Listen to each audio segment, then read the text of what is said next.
नमस्कार विद्यार्थी मित्रांनो, आज आपण बेस थेरम पाहणार आहोत आणि हा probability and distribution theory TYBSc semester 5 या अभ्यासक्रमातील फर्स्ट युनिटमधील एक पॉइंट आहे।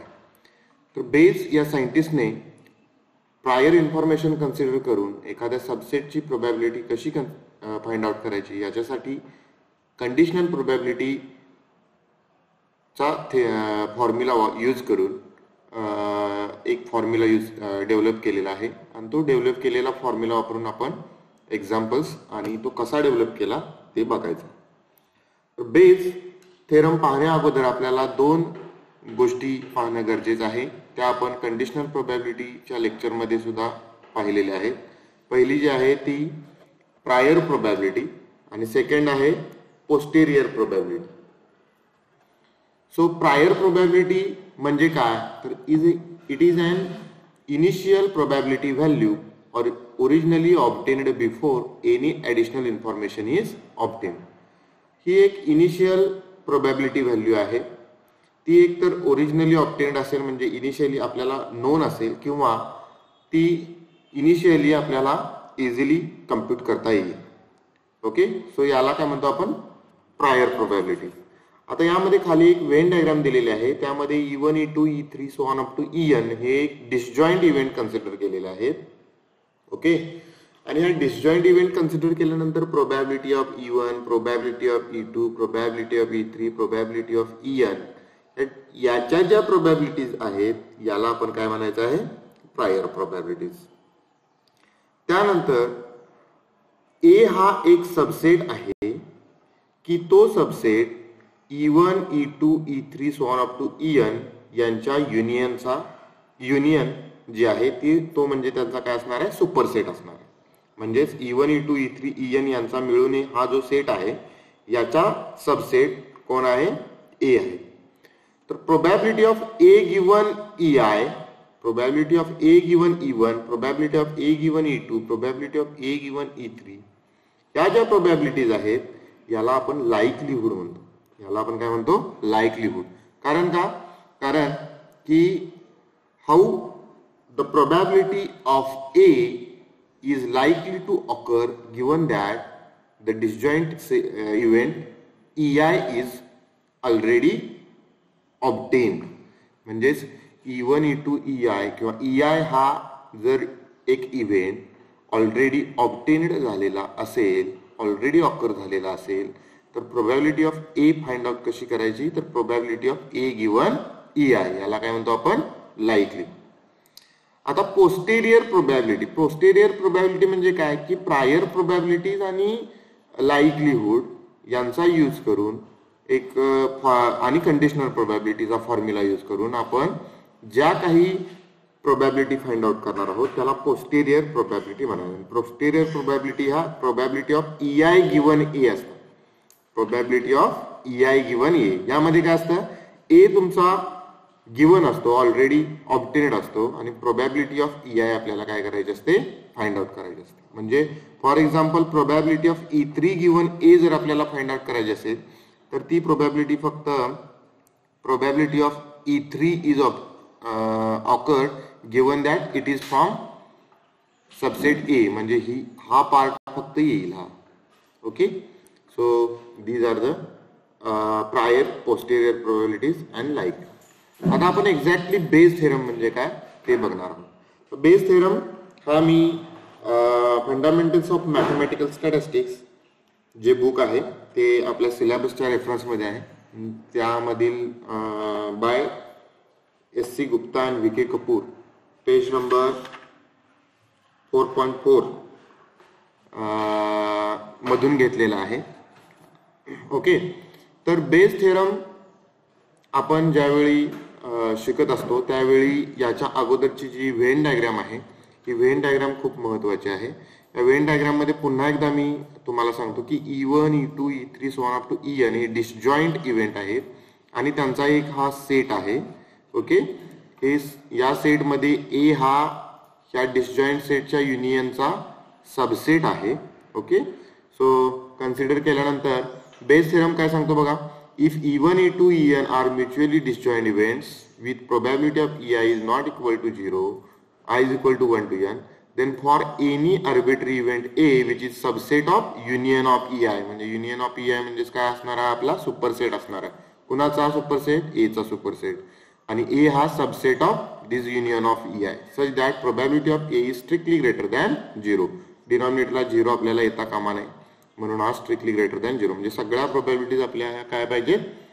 नॉट इक्वल टू 0 तर पाहिजेत किंवा स्ट्रिक्टली ग्रेटर दॅन 0 तर पाहिजे. त्यावेळी posterior probability of Ei given A म्हणजेच काय? Probability of event Ei is occurred given that A is already happened.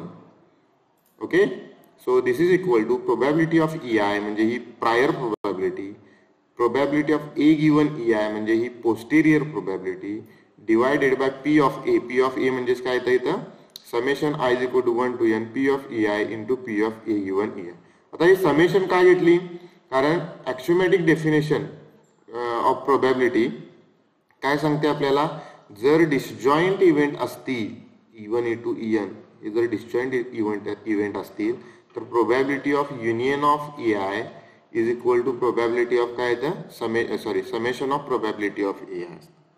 Okay, so या पद्धतीने आपण P of A is equal to summation I running from 1 to n P of Ei given into P of A given Ei हे कसं येतं ते बघणार आहोत. यामध्ये कंडिशनल प्रोबॅबिलिटी आपल्याला काय केलेले आहे? फॉर्म्युला यूज केलेला आहे. कंडिशनल प्रोबॅबिलिटी म्हणजे काय? P of A given B is equal to P of A intersection B divided by P of B. Okay, so यामध्ये P of A intersection B परत पुन्हा आपण काय करू शकतो? Is equal to P of A intersection B किंवा P of B is equal to P of A intersection B is equal to P of A into P of A given B is equal to म्हणजे multiplication theorem. Okay, so multiplication theorem सुद्धा इथे आपण use करणार. त्याचा proof बघूया. So आपल्याला initially माहित आहे A is subset of union of Ei is R disjoint sets and has probability not equal to 0, that means strictly greater than 0. So we have A is equal to A intersection with I running from 1 to n Ei.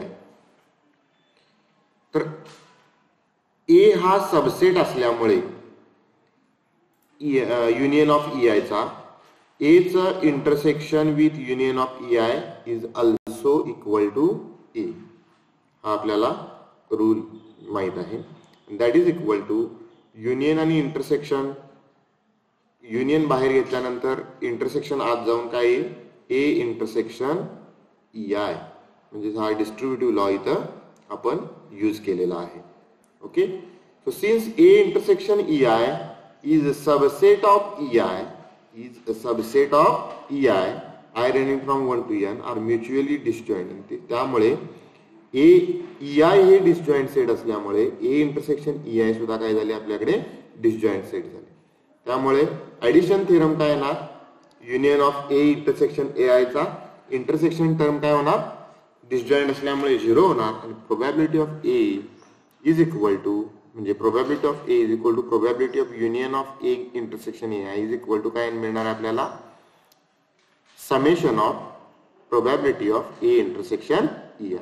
Probability of A intersection Ei म्हणजेच आपण काय लिहू शकतो? By using conditional probability आणि multiplication theorem, probability of Ei into probability of A given Ei into probability of A given Ei. So by multiplication theorem of probability. Also we have probability of A intersection Ei is equal to probability of A into probability of Ei given A.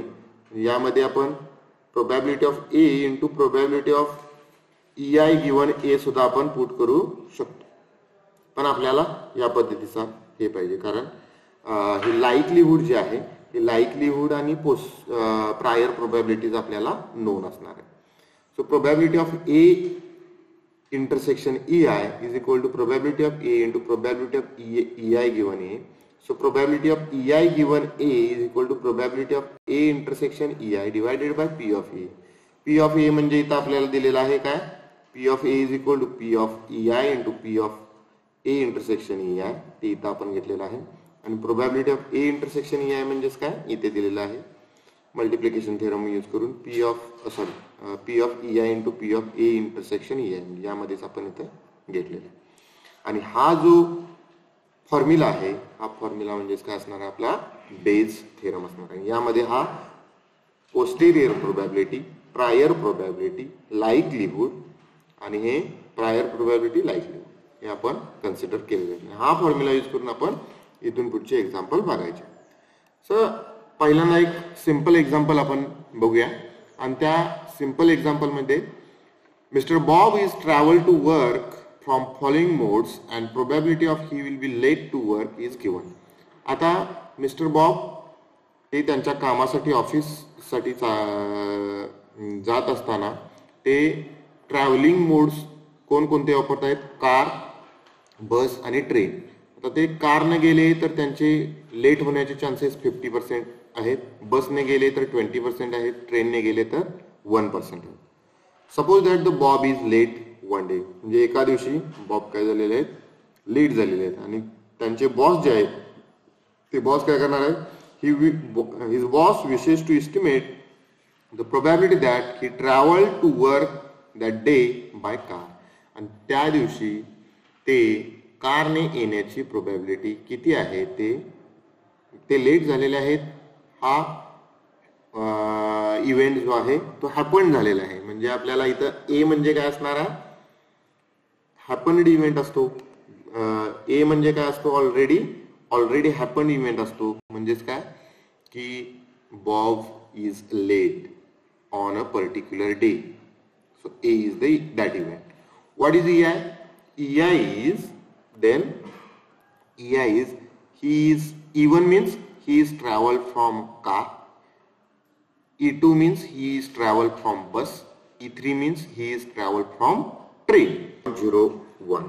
Okay, so probability of A given B हा जो आहे हा formula जो आहे तो हा formula आपण कशावरून कन्सिडर केलेला आहे. या फॉर्म्युल्याच्या ऐवजी आपण कोणता फॉर्म्युला यूज करायचा आहे हा probability of EI into probability of A given EI divided by probability of EI into probability of A given EI. E1 E2 E3 म्हणजे कार बस ट्रेन. A म्हणजे the Bob is late on a particular day.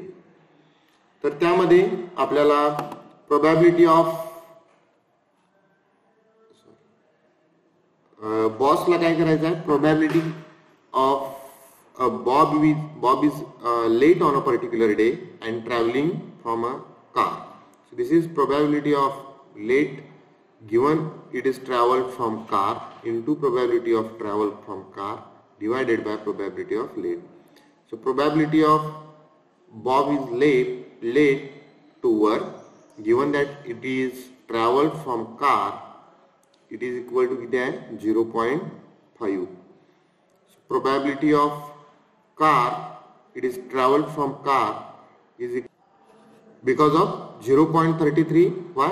Because the boss doesn't know which vehicle is used to travel. So probability of car is used to travel is 0.33.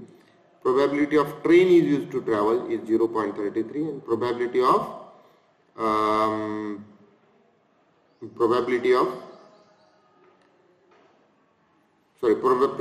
bus is used for travel is 0.33. So boss assume that the equal chance of traveling mode.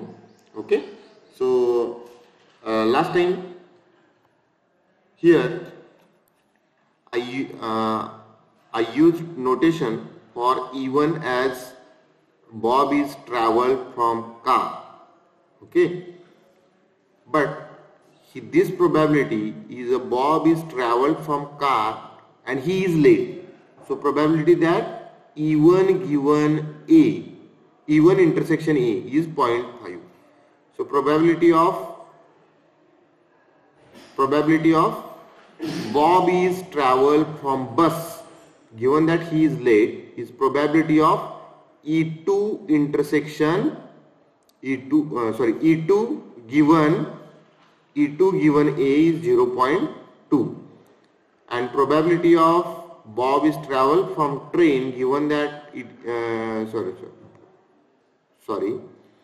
probability that Bob is late and is traveled from car is 0.5. Probability of Bob is late and it is traveled from bus is 0.2, and probability of Bob is late given that it is traveled from train is 0.01. Okay, so probability, this probability is probability of E1 given A given E1. This probability is probability of A given E2, and this probability is probability of A given E3. Okay, so in that case, probability of Bob is late given that it is travel from car, that means probability of A given E1, this is equal to 0.5.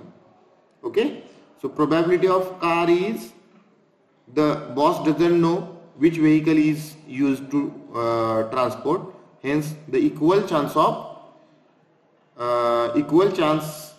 of selecting traveling mode is assumed by boss.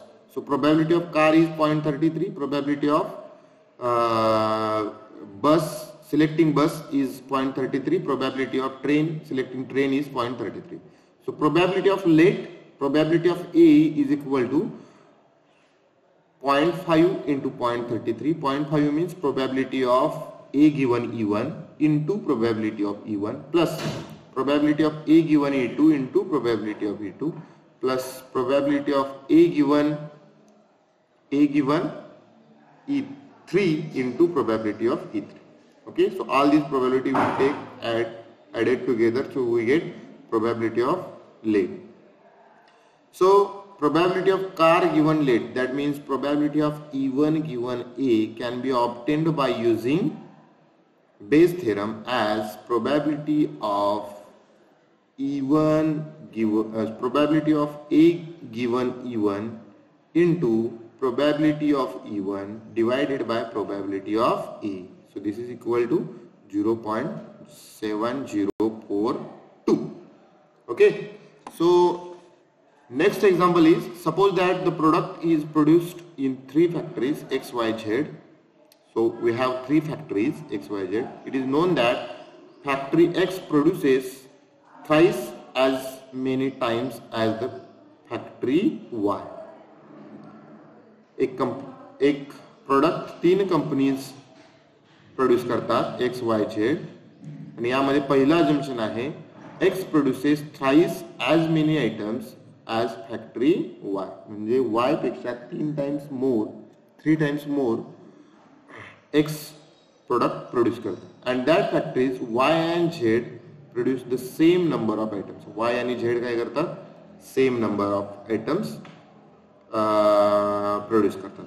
Okay, so आपण जर production युनिटचा जर अभ्यास केला, जर Y आणि Z P इतके items तयार करत असतील ईच, ओके, तर X हे 3P इतके आयटम्स तयार करणार आहे. Assume that it is non that 3% of the items produced by each of the factory X and Z are defective, while 5% of those manufactured by Y are defective.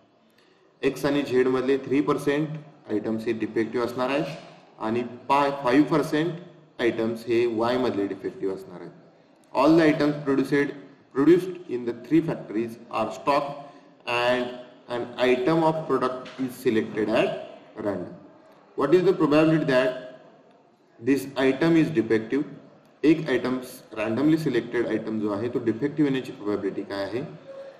If an item is selected at random is found to be defective, what is the probability that it was produced by factory X, Y and Z respectively? आता आपल्याला तिन्ही फॅक्टरीचे हे compute करायचे आहेत.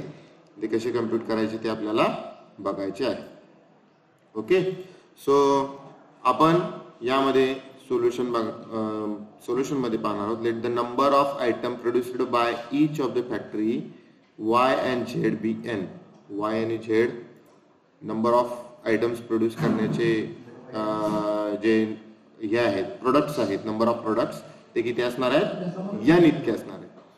Then the number of items produced by factory X is the thrice of Y and Z, it is 3n. So let E1, E2, E3 denote the events that the item are produced by factories X, Y, Z respectively, and let A be the event of item being defective. Then we have probability of E1. Probability of E1 means the number of items, probability of number of items produced in the factory X. It will be 3n. 3n means the number of if Y and Z produce items, Y and Z produce number of products as n, then X produce thrice of the Y and Z, so it is 3n. So total number of items produced, total number of product produced in all three factories are 3n plus n plus n, that means 5n. Okay, so probability of number of products produced in factory X is equal to 3n divided by 5n. Okay, so this is 0.6. Also similarly we can compute probability of number of units produced in factory Y is n divided by 5n, it is 0.2, and it is similar to the probability of number of units produced in factory E3 as n divided by 5n is equal to 0.2. Also probability of A given E1. Probability of A given E1 means number of items defective given that it is produced in the factory X. Okay, so this is equal to number of items, products or units are defective in the given that it is produced in the factory Z, that is equal to 3%, that means 0.03.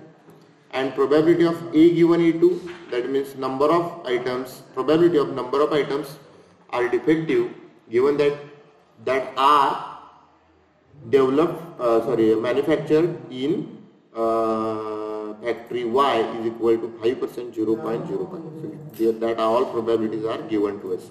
The probability that an item is selected at random from stock is defective is given by probability of A is equal to summation I running from 1 to 3 probability of A given EI, that is equal to I running from 1 to 3 probability of EI into probability of A given EI. So that by using Bayes theorem rule, and this is equal to probability of E1 into probability of A given E1 plus probability of E2 into probability of A given E2 plus probability of E3 into probability of A given E3, and that by using these figures we can calculate easily this probability at 0.034, and by using Bayes rule, probability of E1 given A, that means probability of number of units, probability of an item is selected in factory X and it is a defective, given that it is defective, can be calculated by probability of E1 into probability of A given E1 divided by probability of A, that is equal to 0.6 into 0.03 divided by 0.034, it is 9 by 70. Next point is probability of E2 given A. E2 given A means probability of an item is selected from factory Y given that it is defective, and this probability is 5 by 70, and probability of E3 given A is 3 by 70. Okay, so we can see more examples as much in the book Fundamentals of Mathematical Statistics, page number 4.6 onwards, and this is the end of lecture.